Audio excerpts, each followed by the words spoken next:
Well, in his own words, he was the weird, skinny kid at school who just wished he was like everyone else. Well, Jarrad Seng embraced all that weirdness and now finds himself gallivanting around the world as a renowned photographer with famous musicians and bands. It's a lifestyle that would have a lot of people very jealous. And he was also a contestant, we should say, as well, on last year's Survivor, where he lasted 36 days out of 55 before being voted off the island. But we voted him onto Studio 10. Please make him welcome.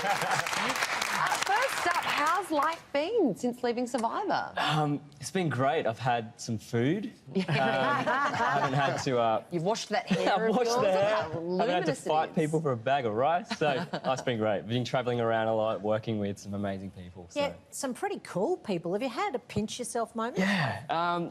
Every day, really. I work with some amazing bands and I love music. So people like Ed Sheeran and Passenger and Angus and Julia Stone and these people that I really look up to. So I get to just travel around with them and it's a great life. What's a nice name dropping, by the way, and talking to a professional.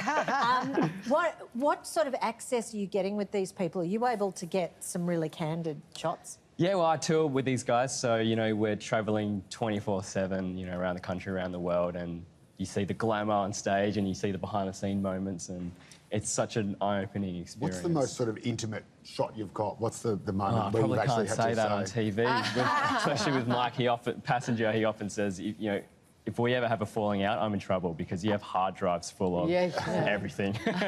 Was there a moment, leaving aside anything that might be potentially illegal, was there a moment illegal where you sort of thought, oh my God, I can't believe I'm really here? Like, describe for us some of the more personal, intimate just some of these, well, the pinch myself moments are the ones where I'm just looking out from behind the musician, looking out at, 80,000 people at Wembley Stadium and just...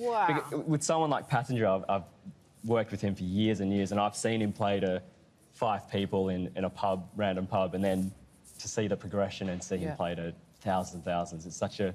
I'm like, man, I can't believe you've done it. That's so awesome.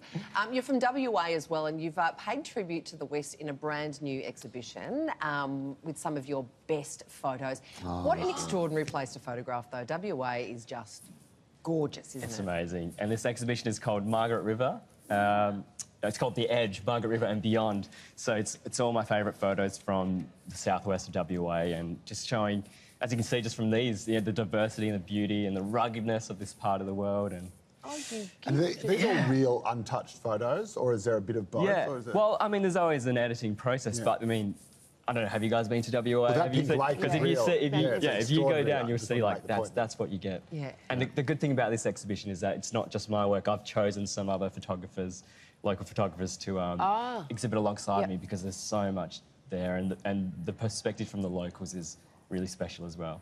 Like this one here, it could be a crazy shot from a plane that I've taken, but someone's favourite moment might be, their daughter on the beach, and that's actually taken by Rebecca Jobson, whose husband is Taj Burrow, and that's their daughter holding a surfboard twice the size. It's just these moments. So the star of this show is WA.